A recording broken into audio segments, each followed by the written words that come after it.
The air in the study is 68 degrees. Precisely. My breath doesn't hitch. My pulse is a steady 64 beats per minute.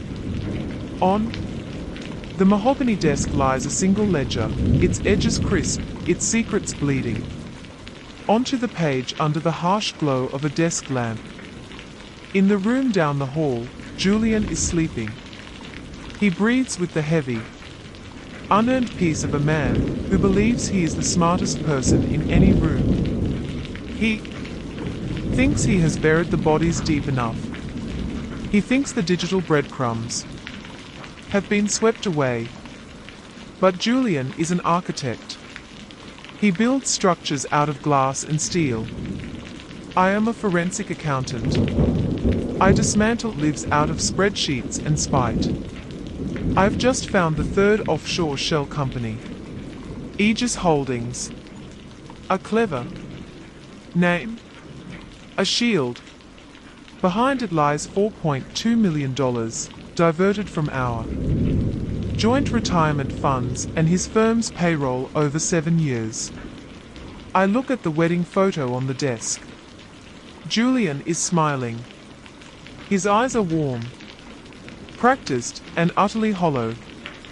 I feel a cold sweat prickling at my hairline, not from fear, but from the sudden, chilling clarity of a predator who has finally spotted its prey's throat. How well can you ever truly know the person sleeping 3 feet away from you? Or more importantly, what happens when the person you've spent a decade gaslighting finally counts the cost? 10 years. That is 3,650 days of Clara, you're overthinking it. Clara, darling, you're seeing patterns where there are none. You're the best forensic mind in the city, but you're bringing your work home. Relax. Have some wine. Julian was a master of the soft fog. That's what I call it. He didn't scream. He didn't hit. He simply repositioned reality until I felt like I was standing on a tilt-a-whirl.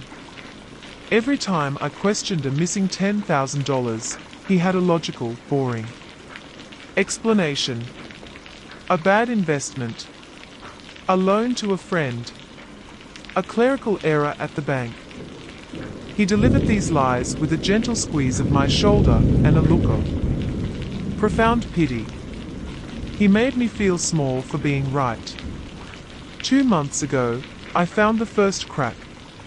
It wasn't a large sum. It was a receipt for a florist in a city Julian claimed he never visited.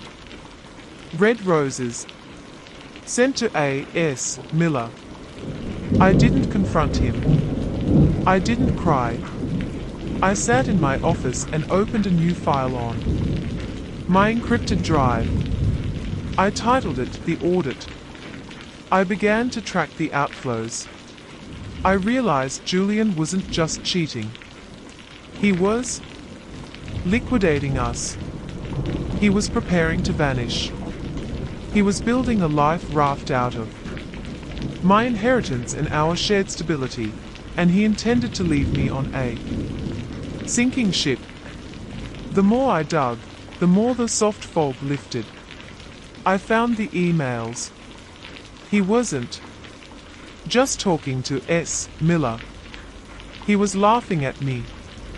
She's so obsessed with the numbers, he wrote. She's like a trained dog. Give her a spreadsheet and she stays in her kennel. She has no idea the house is already sold. The house. Our house. He had used a forged power of attorney to take out a massive second mortgage. The equity, $600,000, had been funneled through a series of crypto tumblers and landed in Aegis Holdings. He wasn't just leaving. He was erasing me. He was turning my life into a zero-sum game where I was the zero. I looked at my hands in the dark of the study. They were shaking.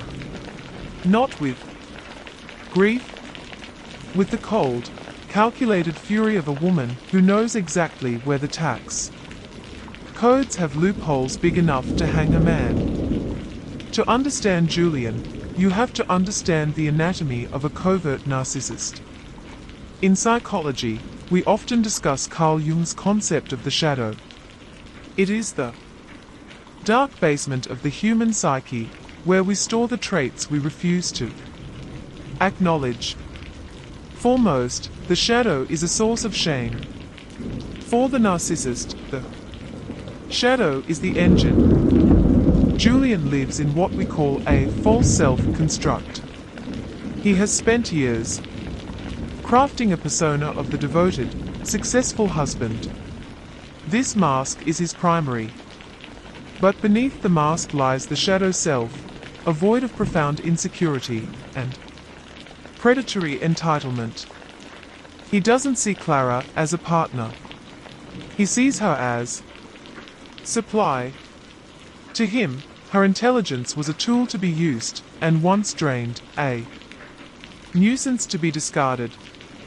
This is dark psychology in its purest form, gaslighting as an art. By subtly questioning Clara's perception of reality, Julian induced a state of cognitive dissonance. He forced her brain to choose between her own senses and his words. Most victims break. They surrender their autonomy to the manipulator, just to make the confusion stop. But Julian made a fatal, arrogant error. He targeted a woman whose entire professional existence is built on the objective truth of mathematics. Numbers do not have emotions. Numbers do not feel pity. And numbers, unlike people, never forget. Julian's narcissism blinded him to the Dunning-Kruger effect. He overestimated his own brilliance while catastrophically underestimating the person he had backed into a corner. He forgot that when you strip a forensic accountant of her life, you leave her with nothing to do but count the ways you failed. I waited until Julian left for a business trip to Dubai. Of course, he wasn't going to Dubai. He was going to meet S. Miller in a villa in Tuscany, a villa bought with my father's life insurance money. The moment his plane left the tarmac, I began the liquidation of Julian. I didn't just move the money back. That would be amateur. That would be traceable. Instead, I triggered a reverse-audit cascade. First, I sent an anonymous, meticulously documented tip to the IRS Criminal Investigation Division. I didn't mention myself. I gave them Aegis Holdings. I gave them the crypto tumblers. I gave them 7 years of tax evasion and money laundering signatures that Julian had so cleverly hidden. Second, I contacted his firm's board of directors. I didn't tell them he was a bad husband. I showed them the phantom subcontractors he had been paying, accounts that led directly back to his mistress's maiden name. Third, the divorce papers. I didn't serve them to his office. I served them to the gate agent at the airport when he returned. Julian landed in New York 3 days later, tanned and smiling, thinking he was returning to a wife he had successfully gutted. I was waiting at the arrivals gate. But I wasn't alone. 2 agents from the CID were there. So were 2 representatives from his firm's legal department. The look on his face was a masterpiece. It was the narcissistic collapse. It happens when the false self is shattered in public. His jaw didn't drop. He didn't yell. He simply deflated. The tan seemed to turn grey. He looked at me, his mouth opening to start the soft fog once more. Clara, there's been a misunderstanding. Check the math, Julian, I whispered. I leaned in close, smelling the expensive Italian wine still on his breath. I didn't just take the money. I took the architecture. I took the reputation. I took the air. I had filed for an emergency freeze on all assets. Because the funds were tied to criminal activity I had documented, the court granted it instantly. He had no access to the 4 million. He had no access to the house. He had no access to the mistress, who had already been contacted by my legal team and offered a deal to testify in exchange for immunity regarding the shell companies. Narcissists are loyal only to the winning side. And S. Miller was a very quick study. As they led him away, he turned back. For the first time in 10 years, I saw the shadow. It wasn't scary. It was pathetic. It was a small, hollow boy who realized he had tried to outplay the person who kept the score. I am sitting in the study now. The house is quiet. It is no longer our house. It is mine.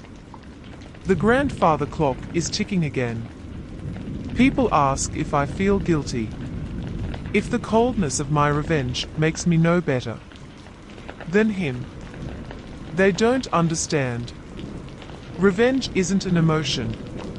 It's a reconciliation of accounts. It is the restoration of a balance sheet that had been skewed for too long. We all wear masks. We all have a price we are willing to pay for the life we think we deserve. Julian's price was his soul. Mine was simply the effort it took to show him what a zero really looks like.